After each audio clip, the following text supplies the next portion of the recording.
Hey guys, Natasha Martinez here, and you are watching American Latino TV, celebrating American Latino pride. And get ready because this week's episode is kicking things off with one of the hottest Latino names.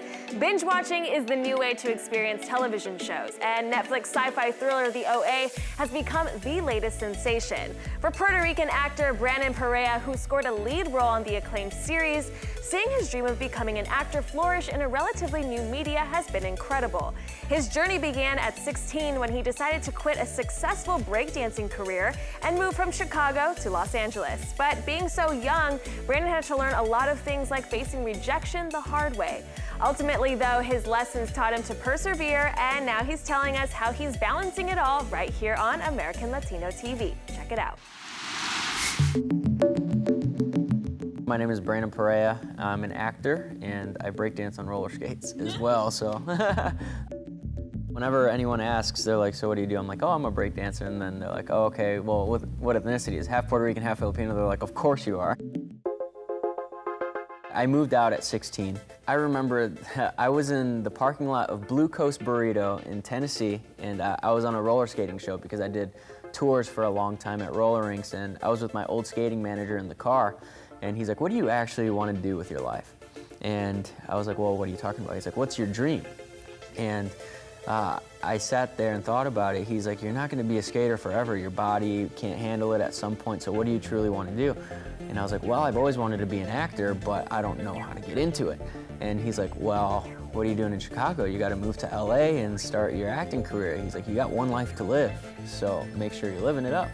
So I was like, okay, whatever, all right, I'll try to move to LA, I guess. And then a month later, I get a call from a buddy that skates with me, and he's like, hey, there's a room that opened up in my apartment, but you need to say yes on the phone right now. I need to get rid of this room.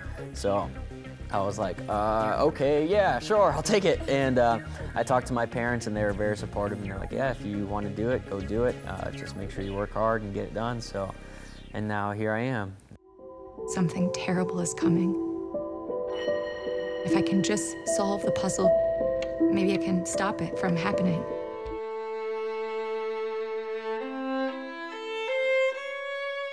Here's a brief description of the show, because the show gets pretty crazy and pretty wild.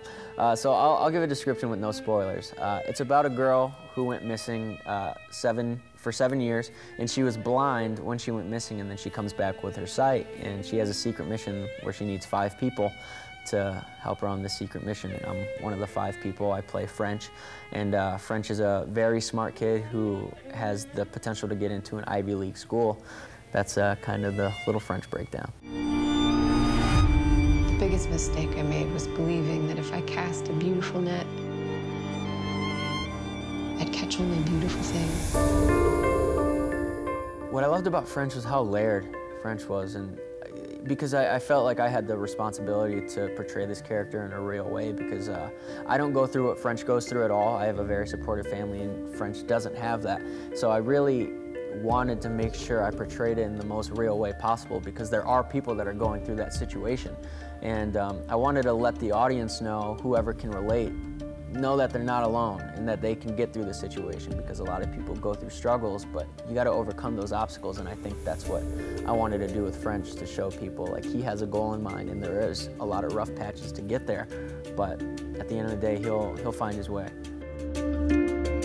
It's been getting better, I think, with the diversity in Hollywood, with giving more people opportunities, so I'm very thankful that that's going on now, and to show other Latinos that it's possible. And hopefully Hollywood will continue to create roles that Latinos are for, like leading roles, because give us the opportunity and we'll do it.